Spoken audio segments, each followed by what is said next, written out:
Science. I'm sitting out in the backyard enjoying the sunshine and the breeze. Seems appropriate, huh? All right, this is the assignment called Humans and the Environment Reading. Although you don't have to read a lot. It's all right here. You can open this up and you can see it's just a few quotes. I would like you to read all of the quotes, please. One of them I think you will like better than the others. Find one that you like, and then you're going to tell me some of your thoughts about the one you like. All right? Now, one of the quotes is from a famous environmental scientist, excuse me, named Rachel Carson, and she looked something like this. All right? And that is the question that you have to answer about the video. The question is, who's in the picture? And the answer is Rachel Carson. All right, that's how I'll know you watched the video, so you can get full credit for your assignment. Okay, so we're going to read these quotes here. The nation behaves well if it treats the natural resources as assets which it must turn over to the next generation, increased and not impaired in value. Spoken by Theodore Roosevelt, 26th President of the United States, the president who started our national park system. With the first two are a couple of the most famous, Yellowstone and Yosemite. All right?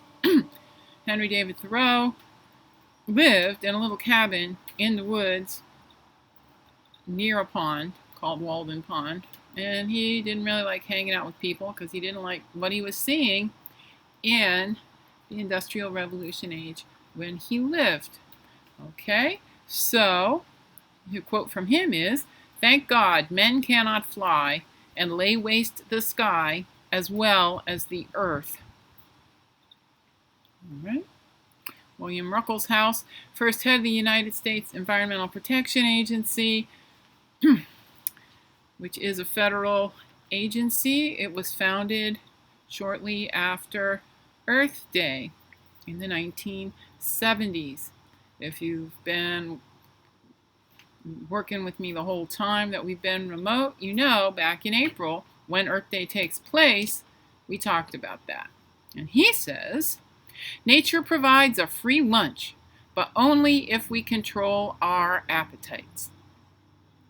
Then comes a statement from Rachel Carson, who's famous for a book she wrote called Silent Spring, where she was describing what the world would be like if we didn't limit the use of a particular insecticide that was harming birds.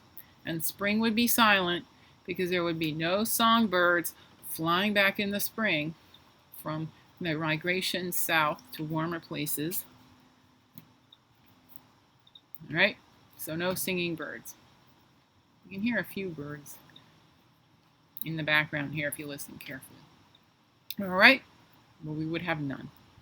All right, it is a curious situation that the sea from which life first arose should now be threatened by the activities of one form of that life. Okay, because the evidence is stronger and stronger and stronger every day. Life started on Earth in the ocean, near the bottom of the ocean. As a matter of fact, I just saw a cool episode of the show Cosmos talking about that. Okay, when we get back in school, we have more time. Maybe we'll watch that in environmental, certainly in biology. All right, suburbia is where the developer bulldozes out the trees, then names the streets after them. By Bill Vaughan, an American columnist.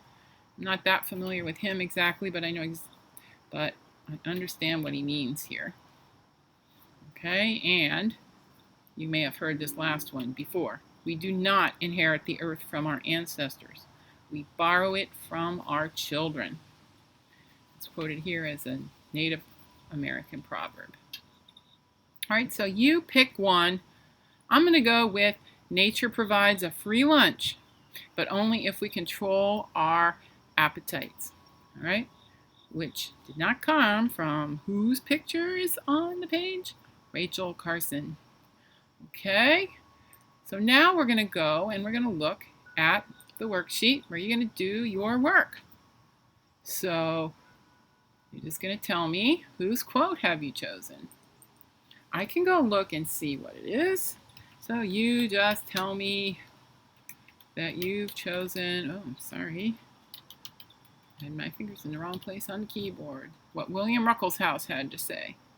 That the earth gives us a free lunch. Right? And it is up to us to, as long as we don't overeat, right? Wasn't that it exactly? As long as, but only if we control our appetites. By which he means, well, there's lots of great stuff, lots of resources here on earth for us to help us to sustain our lives, but we should not be greedy. We should not use too much. We should conserve. So, why did I choose it? All right, I like the metaphor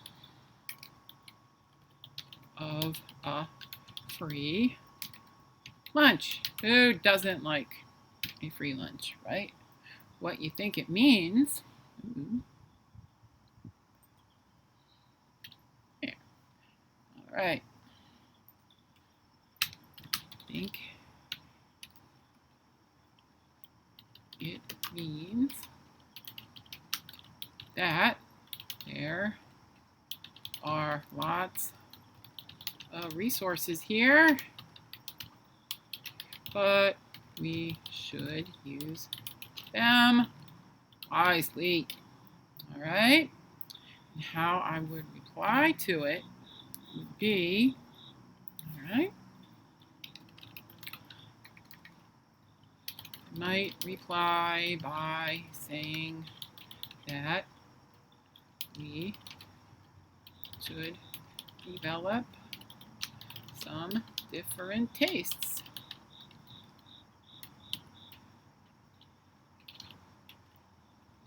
For example, for using, solar power. All right, now I want to make sure I'm spelling stuff right for you. If you misspell things, don't panic. As long as I can tell what you meant, you will be okay. All right, now there's a lot of space here to type a paragraph. You don't need to fill it all up unless you want to.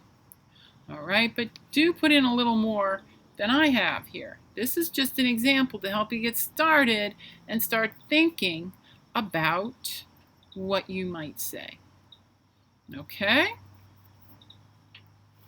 So, then, when you're all done, you're going to come down here. The question will be here when you see it. Answer the question from the video. Once again, whose picture is on the quotes page, and it's Rachel Carson.